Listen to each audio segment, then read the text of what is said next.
What if the reason you keep failing isn't because you're not trying hard enough, but because you're trying without Jesus? Think about that.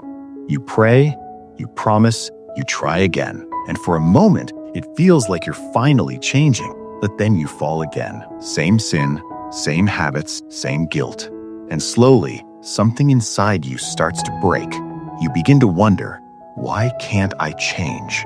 Why do I keep going back? Is something wrong with me? But what if the problem isn't you? What if the problem is how you're trying to change? In John 15, verse 5, Jesus said, "I am the vine, you are the branches. Whoever abides in me and I in him, he it is that bears much fruit. For apart from me, you can do nothing. Not little, not less, nothing." That means without him, real change is impossible. And yet most of us are trying to live the Christian life without truly staying connected to Christ. We try harder. We push ourselves. We depend on discipline. We depend on willpower. We depend on feelings. But the more we try, the more exhausted we become. Galatians 3, verse 3 says, "Are you so foolish? Having begun by the Spirit, are you now being perfected by the flesh?" We started with grace, but now we're trying to finish with effort, and it doesn't work. It never did. Romans 7, verse 19 says, "For I do not do the good I want, but the evil I do not want is what I keep on doing." That's the frustration. You know what's right. You want to change, but something inside you keeps pulling you back. And the harder you fight, the more tired you become, because you were never designed to do this on your own. Jesus didn't call you to self-improvement. He called you to relationship. John 15, verse 4, "Abide in me, and I in you. As the branch cannot bear fruit by itself unless it abides in the vine, neither can you unless you abide in me." A branch doesn't struggle to produce fruit. It doesn't force growth. It doesn't wake up stressed. It simply stays connected. And because it stays connected, life flows into it, and fruit becomes natural. That's what you've been missing. You've been trying to produce fruit without staying connected to the source. You've been trying to become better without remaining in Jesus. And that's why it feels so heavy, so frustrating, so impossible. The word abide means to remain, to stay, to dwell. Not occasionally, not when you feel like it, but constantly, moment by moment. Abiding is not about doing more. It's about staying closer. It's waking up and saying, "Jesus, I need you today." It's talking to him throughout your day. Not religious words, not perfect prayers, just real connection. Because Christianity is not about behavior modification. It's about transformation. And transformation doesn't come from pressure. It comes from presence. Psalm 16, verse 11 says, "In your presence there is fullness of joy."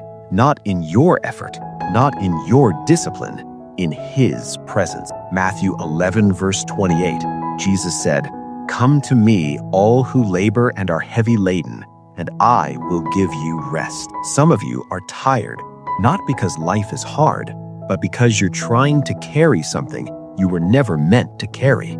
The pressure to fix yourself, the pressure to be perfect, the pressure to never fail. But Jesus is saying, "Come to me and rest." Rest doesn't mean doing nothing. It means trusting him. It means depending on him. Proverbs 3, verse 5 says, "Trust in the Lord with all your heart, and do not lean on your own understanding." Stop leaning on yourself. Stop trusting your strength. Stop relying on your willpower, because it will fail you, but he never will. 2 Corinthians 12, verse 9 says, "My grace is sufficient for you, for my power is made perfect in weakness." Your weakness is not your enemy. It's the place where God's power begins. Because when you stop trying to be strong, you finally allow him to be strong in you.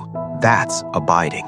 It's surrender. It's dependence. It's staying connected. John 15, verse 7 says, "If you abide in me, and my words abide in you, ask whatever you wish, and it will be done for you. When you abide, His word begins to live inside you, and slowly your desires begin to change. Your thoughts begin to change. Your reactions begin to change. Not because you forced it, but because He is changing you from within. Philippians 2 verse 13 says, "For it is God who works in you, both to will and to work for His good pleasure." God is the one doing the work. You are not alone in this. You were never meant to be. And when you truly understand this, everything shifts. You stop striving. You stop forcing. You stop pretending. And you start resting, staying, abiding.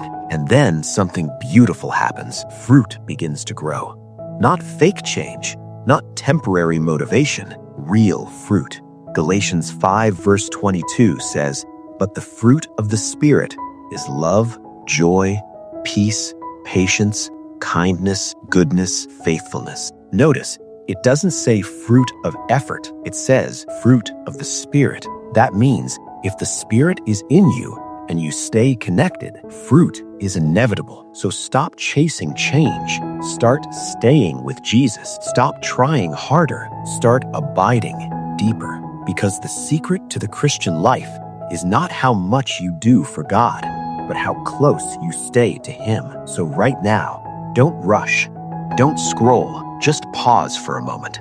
Take a breath and say, "Jesus, I can't do this without you. I choose to stay with you. I choose to abide in you and let Him do what you never could." If this message spoke to your heart, don't ignore it. Respond to it. Write this in the comment. I choose to abide in Christ. And if you want to grow deeper, don't forget to like, share, and subscribe so more people can hear this truth.